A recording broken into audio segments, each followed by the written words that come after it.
제목 뭐예요? 꽁꽁 가둬둔 이야기 귀신. 꽁꽁 가둬둔 이야기 귀신. 자, 충전을 하고.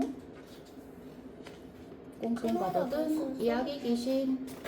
뭐라고? 꽁꽁 가둬둔 이야기 귀신. 이야기라면 자다가도 벌떡 일어나는 아이가 있었어. 밥은 굶어도 이야기를 듣지 못하면 하루도 살 수 없었대. 이야기가 그렇게 좋다고? 아이가 이야기를 좋아하게 된 건 서당에 다닐 때부터였을 거야. 훈장님은 이야기를 무척 좋아해서 글 공부가 끝나면 한 사람씩 돌아가면서 이야기를 시켰어. 아이는 그때마다 고민이 이만저만이 아니었어. 이야기를 듣는 것만 좋아했지 남에게 해줄 이야기가 한 개도 없었거든. 나도 다른 애들처럼 무서운 호랑이 이야기나 재밌는 이야기가 있으면 좋겠는데 어쩌면 좋담? 한이는 해줄 이야기 많아 친구들한테? 엄청 많죠. 엄청 많죠. 할아버지 할머니 옛 이야기 해주세요. 아무 이야기나 좋아요. 아이의 말에 할머니가 혀를 쯧쯧 찼어. 옛 이야기 좋아하면 가난뱅이 된다. 우리 손자를 가난뱅이로 만들 수는 없지. 할머니 말에 할아버지도 고개를 끄덕이며 에헴 하고 수염만 쓰다듬었어. 아이는 할 수 없이 부모님을 졸랐지. 어머니 아는 이야기가 없어서 서당에서 놀림을 받는단 말이에요. 아무 이야기라도 좋으니 제발 옛 이야기 좀 해주세요. 아이의 부모도 마찬가지였어. 아버지는 회초리를 찾으며 버럭 소리를 질렀어. 얘끼 이 녀석! 하라는 글 공부는 안 하고 옛 이야기 타령을 하다니. 어서 글이나 읽어라. 어서! 아이는 한숨만 내쉬었지. 공부하라고 이야기도 안 해주나 봐, 그지? 아이는 할 수 없이 옛 이야기를 찾아 나섰어. 장터에서 재미난 이야기 마당이 열린다는 소리에 장돌뱅이처럼 장마당을 돌아다녔지. 재미난 이야기는 장마당에 있었어. 이야기는 들으면 들을수록 더 듣고 싶어서 해가 저무는 줄도 모를 정도였어. 아이는 이야기들이 너무 재미있어서 욕심이 생겼어. 이야기들이 도망가지 못하게 꽁꽁 가둬놓아야지. 아이는 이야기를 듣는 족족 하나도 빼놓지 않고 종이에 옮겨 적었어. 그래도 안심이 되지 않아 이야기들이 도망갈까봐 이야기를 적은 종이를 주머니에 넣어 허리에 차고 다녔어. 시간이 갈수록 이야기 주머니가 점점 불룩해졌어. 주머니가 무거워지니 걸음걸이도 불편했어. 안 되겠다. 주머니를 한 곳에 매달아 놔야지. 아이는 주머니를 자기 방 대들보에 꽁꽁 매달아 놓았어. 대들보가 뭐냐면 여기 천장. 천장에 왜 매달아 놓았지? 아이가 자라서 장가갈 나이가 되었어. 이야기 주머니는 어떻게 되었냐고? 그때까지 거기에 매달려 있었지. 아이에게는 어릴 때부터 형제처럼 지내던 하인이 있었어. 힘이 세고 체력도 커서 부엌새라고 불렀어. 부엌새는 혼인잔치를 앞두고 눈, 코 뜰 새 없이 바빴어. 부엌새는 아무도 모르게 두꺼비를 키우고 있었는데 바쁜 중에도 두꺼비에게 정성을 쏟았지. 두꺼봐, 우리 도련님이 장가를 간단다. 도련님 장가 가면 나는 어쩌지? 두꺼비는 부엌새 말을 알아들은 것처럼 눈을 천천히 끔뻑거렸어. 부엌새는 두꺼비에게 떡도 주고 전도 주고 고기도 주었어. 두꺼비는 부엌새가 주는 음식을 먹으며 여전히 눈만 끔뻑거렸어. 왜 그랬을까? 기억을 알아들었나? 도련님이 장가가는 날 바로 전날 밤이었어. 도련님이 장가들면 난 심심하겠다. 늦은 밤인데도 부엌새는 잠이 오지 않아 두꺼비를 찾아 잤어. 두꺼비 어딨어 여기? 민자야 뭐야? 바로 그때였어. 와글와글 재불재불 먹자 서근서근 장대비가 내리는 소리처럼 시끄럽다가 이슬비가 내리는 듯 작은 소리였다가 싸움이라도 난 듯 시끌벅적하다가 재미난 이야기라도 하듯 제잘되는 소리였어. 무슨 소리지? 어디서 나는 소리야? 부엌새가 깜짝 놀라서 소리나는 쪽으로 귀를 기울였어. 그런데 이게 웬일이야? 도련님이 잠든 방 대들보에 매달린 주머니에서 나는 소리였어. 저거 이렇게 조금 막아야 돼. 뚜껑 막아야 돼? 이야기들이 나와. 그럴 이야기들이 나오겠다. 부엌새는 문에 귀를 바짝 대고 숨을 죽였어. 뭐야? 우리를 이대로 놔두고 장가 간다고? 말도 안 돼. 우리를 귀신으로 만들어 놓고 장가는 무슨. 절대 용서 못해. 맞아. 절대 용서 못해. 장가 가기 전에 저놈을 죽여버려야지. 푸옥새는 가슴이 콩콩 뛰었어. 이야기들을 오래 가둬놓으면 귀신 된다는 말이 정말이었지 뭐야? 너무 무서운데. 귀신들의 무시무시한 이야기는 계속되었어. 이제 저놈을 어떻게 죽일지 의견을 내봐. 나는 저놈이 가는 길목에 옹달샘을 파놓고 기다릴 거야. 저놈이 샘물을 마시기만 하면 그땐 바로 끝장이지. 왜요? 글쎄, 옹달샘 물에 독을 풀 건가? 엉덩이 테니까 봐요. 옹달샘? 이렇게 산속에 가면은 중간에 샘물 있는 곳이 있어. 그런 곳이야. 만약에 저놈이 샘물을 마시지 않으면 어쩔 거야? 이번엔 여자 귀신의 목소리였어. 저놈이 장가 가는 길이 멀겠지? 가다 보면 목이 마를 거야. 나는 그때 시원한 배가 되어 저놈을 유혹해야지. 저놈이 배를 따서 한 입 베어 먹는 순간 독이 이번엔 목소리가 어린애 같은 귀신이 물었어. 만약에 배를 따먹지 않으면 어쩔 건데? 그러게. 그러자 목소리가 걸걸한 귀신이 대답했어. 나이든 남자 귀신인가 봐. 걱정 마. 내가 커다란 구렁이가 되어 저놈을 칭칭 감아버려야지.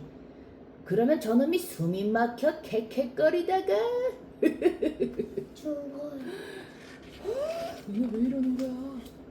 부엌새는 온몸이 덜덜 떨렸어. 두꺼봐 봐. 이 일을 어쩌면 좋으냐? 두꺼비가 이번엔 커다란 눈을 이렇게 이야기들을 꽁꽁 싸매어서 거기 안에다가 넣으면은 이렇게 귀신이 된대. 그렇게 거기 안에서 귀신이 돼요? 그런가 봐. 한번 보자. 근데 어떻게 되나. 그 사람도 귀신이 돼요? 한번 보자. 응. 두꺼비가 이번엔 커다란 눈을 뜨고 더 꼼짝도 하지 않았어. 부엌새는 두꺼비에게 고개를 툭툭 잘라주며 말했어. 두꺼봐. 무슨 일이 있어도 우리 도련님 구해야 해. 무슨 좋은 수가 없을까? 부엌새는 한참 동안 두꺼비를 바라보며 생각하다가 무릎을 탁 쳤어. 옳지. 내가 말잡이를 해야겠다. 두꺼봐. 너도 같이 가자. 자, 고기 많이 먹고 힘내서 우리 도련님 지켜야 해.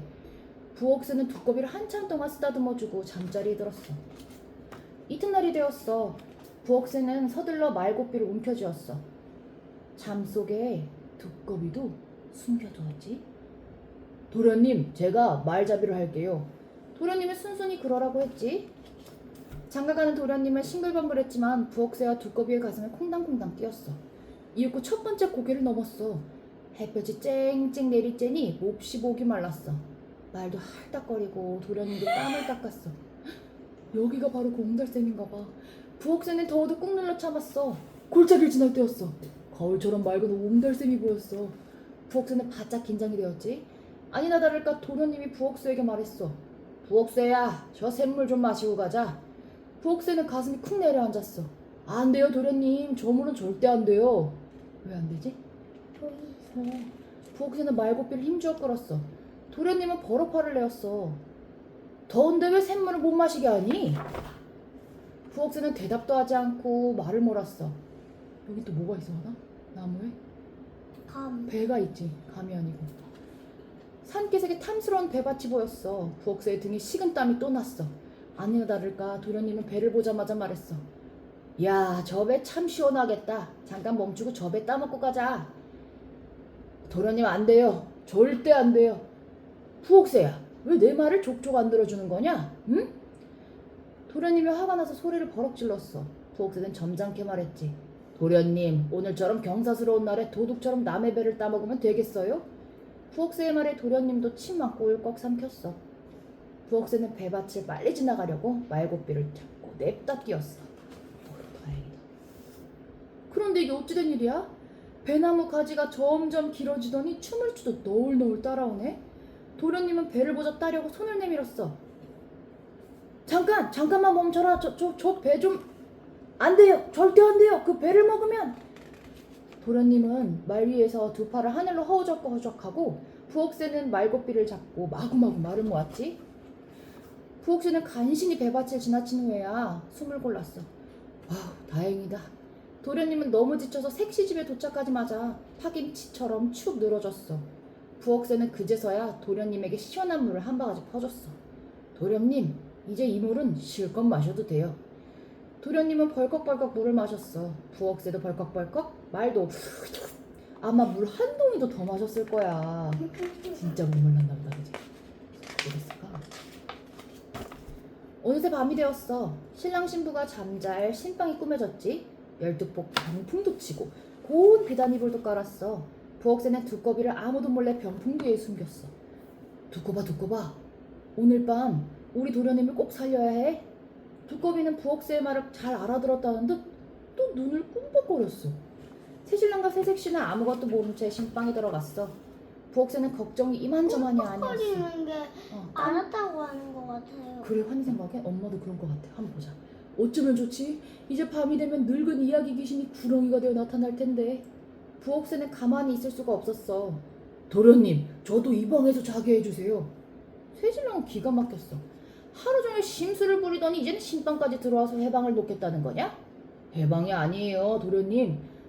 꼭 제가 도련님 곁에 있어야 돼요. 새신랑은 부엌새를 밖으로 내쫓았어. 부엌새는 문고리를 잡고 도련님에게 졸랐어. 도련님, 제가 도련님을 지켜야 해요. 제발 문 좀 열어주세요. 도련님은 문 밖에 대고 호통을 쳤지. 이놈아, 네 분수를 알아야지. 어서 저리 물러가거라. 부엌새는 혼자서 방문에 대고 중얼거릴 수밖에 없었어. 두꺼봐. 우리 도련님 꼭 살려야 해. 너만 믿는다. 부엌새는 하루 종일 말을 모느라 몹시 피곤했어. 그래도 눈을 붙일 수가 없었지. 문틈으로 방 안을 살피며 꾸벅꾸벅 졸다가도 번쩍 눈을 떴어. 밤이 이슥해지자 신방의 호롱불도 꺼졌어. 우와, 이거 부엌새는 눈을 부릅뜨고 방 안을 살폈어. 드디어 이상한 기운이 감돌더니 스르륵 종이장 미끄러지는 소리가 났어. 그때였어. 거칠거칠한 목소리가 들려왔어. 끈질긴 놈, 용케 살아남았구나.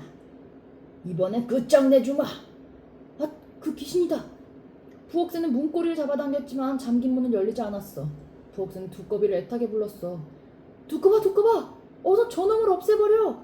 부엌새는 문에 구멍을 내고 방 안을 들여다보았어. 희미하게 구렁이가 새신랑의 몸을 감는 게 보였어. 오 마이 갓. 근데 어떻게 해서 두꺼비가 나? 두꺼비를 감쌌어요. 방 안에는 두꺼비와 구렁이가 엎치락 뒤치락 검은 파도가 치듯했어. 두꺼비는 은혜를 갚기 위해 마지막 독까지 다 뿜어냈어. 독이에요? 두꺼비 독이 있거든. 마침내 구렁이가 쓰러졌지. 그리고 두꺼비도 잠시 후 눈을 감았어. 부엌새도 까무룩 기절을 해버렸지. 아침이 되었어. 눈을 뜬 새신랑은 소스라치게 놀랐지. 바로 앞에 구렁이와 두꺼비가 죽어 있었으니까. 새신랑은 부들부들 떨며 부엌새를 불렀어. 부엌새야! 어디 있니? 도련님이 놀라서 방문을 열어젖혔지. 문 밖에 쓰러져 있던 부엌새가 깜짝 놀라 눈을 떴지. 부엌새는 도련님을 부둥켜 안았어. 아이고 도련님, 우리 도련님 살아났네. 부엌새는 그제서야 도련님에게 그동안의 일을 사실대로 털어놓았어. 부엌새는 새신랑과 함께 두꺼비를 양지 바른 곳에 모아둬 주었어. 새신랑은 집에 돌아오자마자 주머니를 열어 이야기를 세상으로 훌훌 털어보냈지. 이야기들은 지금도 이 사람 입에서 또 저 사람 입으로 돌고 돌아 세상을 재미나게 살고 있대. 끝. 이 세상에 이야기가 없다면 얼마나 답답할까?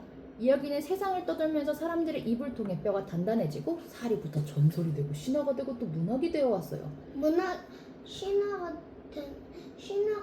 신화가 문화보다 약한 거예요? 아니, 신화는 옛날부터 내려오는 하나 그런 거 있지. 무슨 문화는요? 문학은 그런 이렇게 책을 써서 내려오는 걸 얘기를 하고, 그리고 또 신화 같은 거는 뭐냐면 전설은 뭐예요? 똑같아. 다 똑같은 거야.